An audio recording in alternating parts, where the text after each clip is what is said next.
Owners and their drivers are viewing work from new angles. Everywhere the search for better ways of cutting costs and producing more goes on.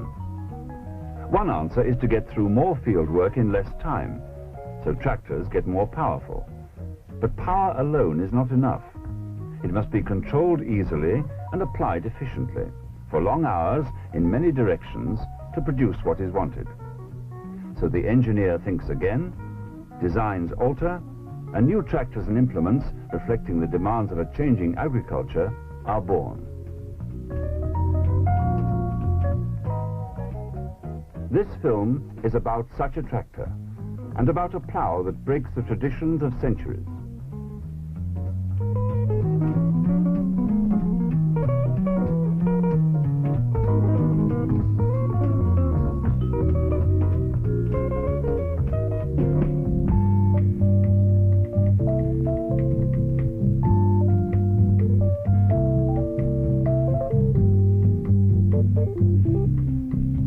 This new tractor from MF is very civilized. It goes a long way to give a driver what he has always wanted, comfort throughout a hard day's work. A cab like this, for example, is designed by drivers for drivers. It has a flat floor, spaciousness and all-round visibility, whilst hydromechanical controls take all the effort out of steering, braking and other jobs. What's more, filtered air, hot or cold, can be blown in to keep the inside pleasant, whatever the weather. A safety cab is taken for granted on a new tractor, but if a cab must be safe inside, it also needs to be quiet inside. That's why this one is insulated from the rest of the tractor and is secured through rubber mountings to kill vibration and noise.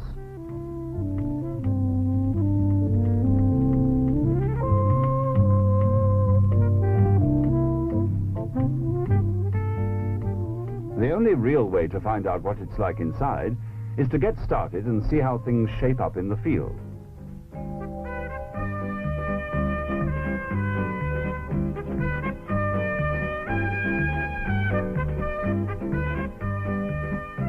This is a big four-wheel drive tractor, capable of putting out up to 110 horsepower. So out in the field there's naturally a fair amount of noise around. But up in the cab, it's different altogether. It's quiet and it's comfortable.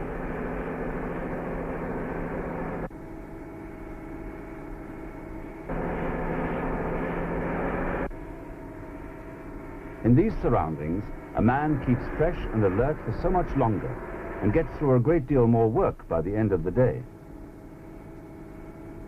Approaching the headland, things happen fast, and a big tractor has to be maneuverable and capable of really tight turns.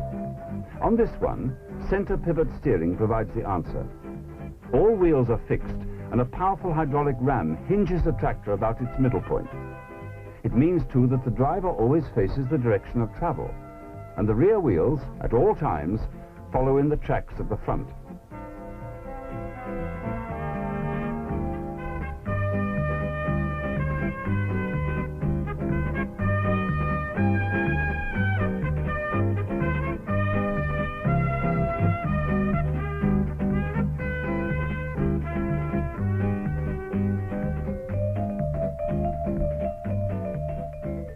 Tractors must be designed to maintain maximum wheel grip when the going's really rough. They spend little time on smooth surfaces, and here again, the 1200 reflects new thinking.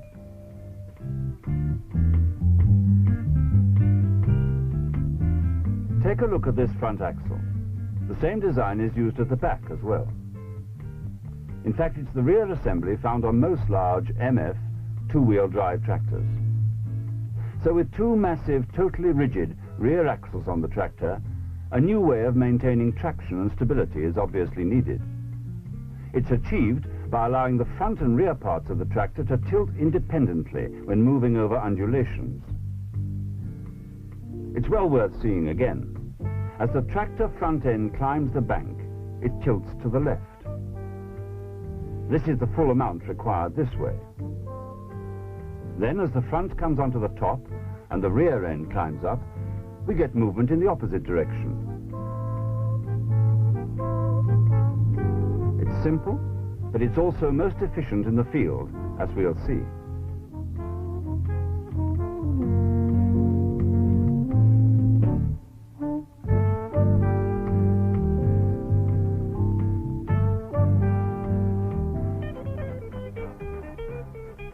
An outfit like this, with over 100 horsepower up front and 7 furrows behind, is the way things need to go these days. When ploughing with all 4 wheels on the land, centre pivot steering and a good view from the cab once more come in specially handy.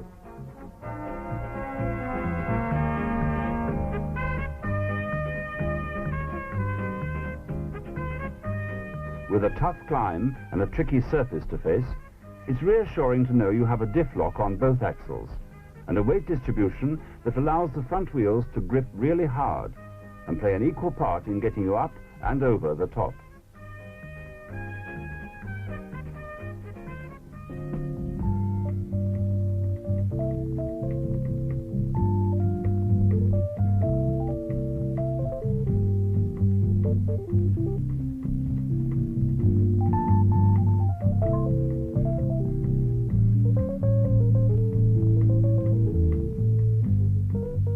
Expensive farm machinery needs to be designed to make servicing and maintenance jobs as easy as possible. In this way, time is saved and a valuable investment is more likely to receive the regular care and attention it deserves. The engineer knows this, and modern designs make things a lot easier. Components, once difficult to get at, are now accessible and easy to check, and far less likely to be forgotten or left until it's too late.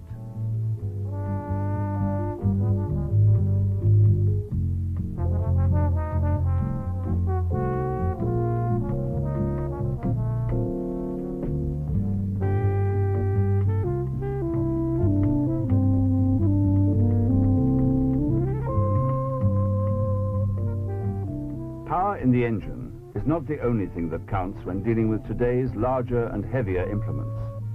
You need, for example, a rugged, precision-engineered linkage system, fully visible and easily controlled from the cab.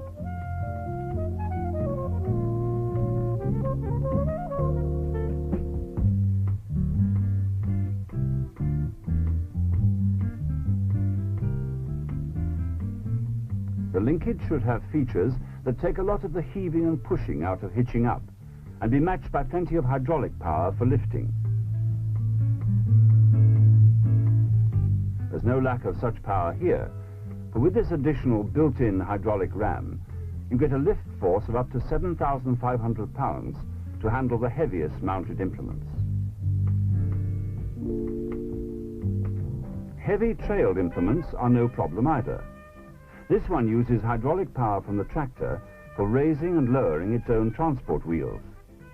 Modern quick-release couplings make attaching the hydraulic lines an easy matter, and little time is lost before getting on the move. A tractor like this must be able to meet many different requirements for hydraulic power. As implements of all kinds increase in size, hydraulics provide an effortless and highly versatile means of making adjustments by remote control. For this purpose, the tractor has an additional hydraulic system tailor-made for the job of working single or double-acting rams.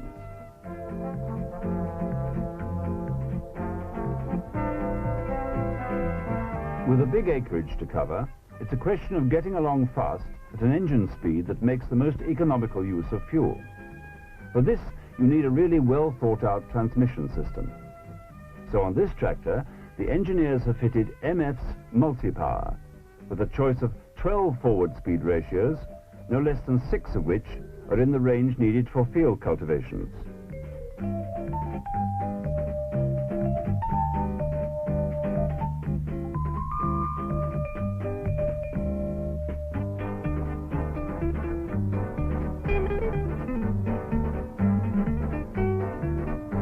The power takeoff shaft is yet another vital outlet for engine power. A whole range of soil engaging and crop processing machines are powered from this source. Here again, power requirements have an upward trend, and this rotavator, for example, can use 100 horsepower or more.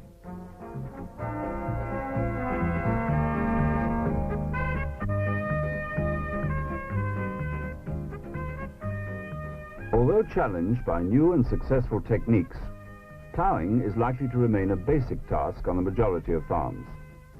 So the job of designing new ploughs continues with far-reaching results. One outcome of great significance is the plough you see here, MF's new 270 Diamond. Among its many valuable features is to be found the answer to a problem of considerable importance to the modern farmer.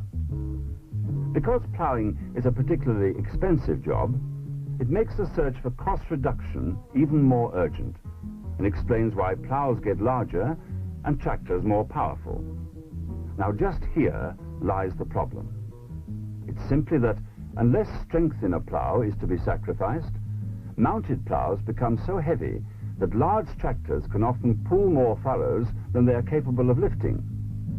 Just how the 270 Diamond plough provides the answer, we shall see in a moment.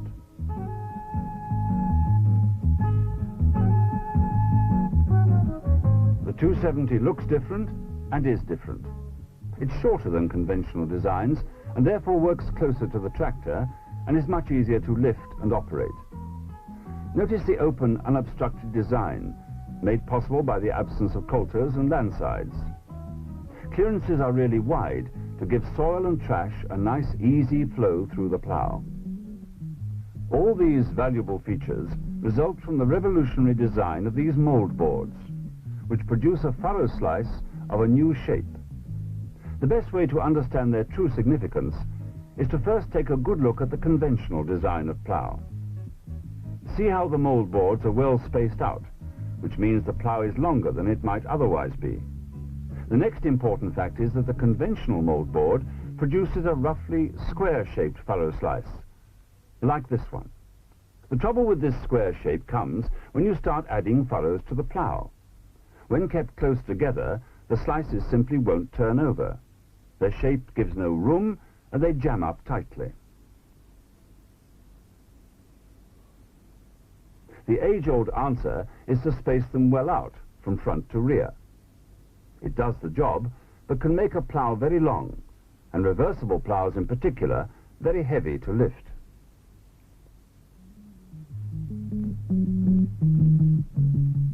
This is where MF's 270 plough comes back in the picture. Its new design of mold board offers a neat way out of the problem.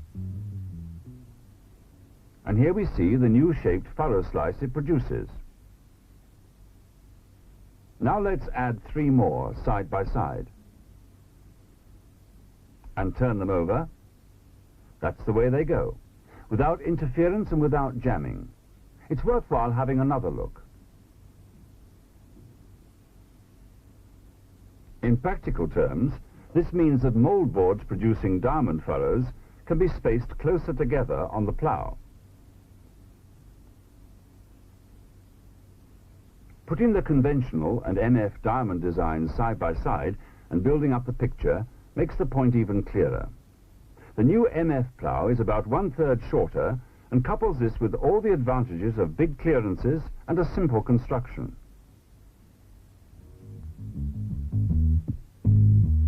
However new the plough, there's always the tiresome task of getting it off and on the tractor.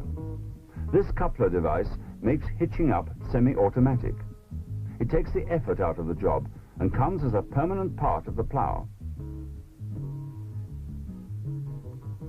Faced with a longish stretch of road ahead, one appreciates a plough that trails close and level, and which remains steady at any speed.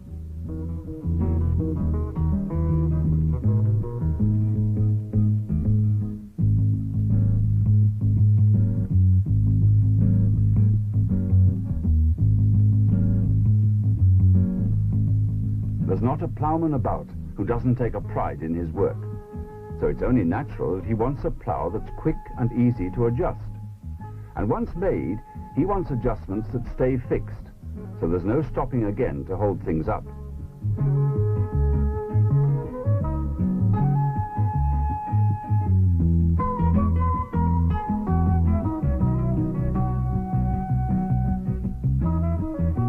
The diamond plough needs fewer components, so there's more room for tough, down-to-earth engineering. The skimmers, for example, have just two fixed positions apart from height adjustment. Either out like this to deal with heavy trash, or in again for all normal work. The diamond plough cuts a 14-inch wide furrow, anything from 8 to 15 inches deep. It pulls easier than other ploughs and gives you a chance of getting along faster and saving fuel in the process. Because the diamond plough is shorter, it's better balanced.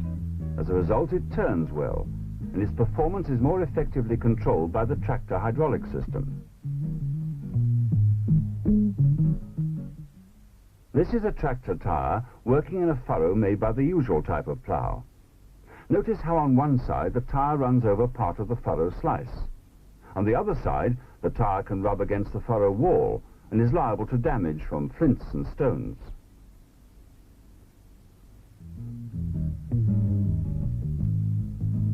Here we are looking at an actual furrow made by the diamond plough. Notice the difference in shape, and in particular the curved furrow wall. The furrow is easily capable of taking a tyre of wide section and there's practically no compaction of the furrow slice. The tyre is also well away from the wall of the diamond furrow and is far less likely to receive cuts from embedded stones. The shape of the diamond furrow is a new sight on the land. Like the plough which made it and the 1200 tractor which provided the power, it reflects change and the ability to discard old concepts. We have seen the plough and tractor in action and have recognized each as being very different from previous designs.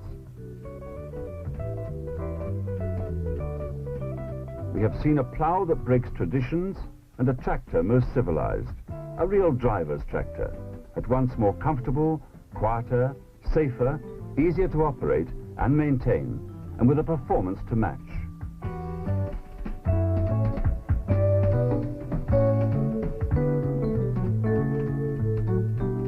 Finally, it remains to be said that the 1200 tractor and 270 diamond plough symbolize a partnership between farmer and engineer.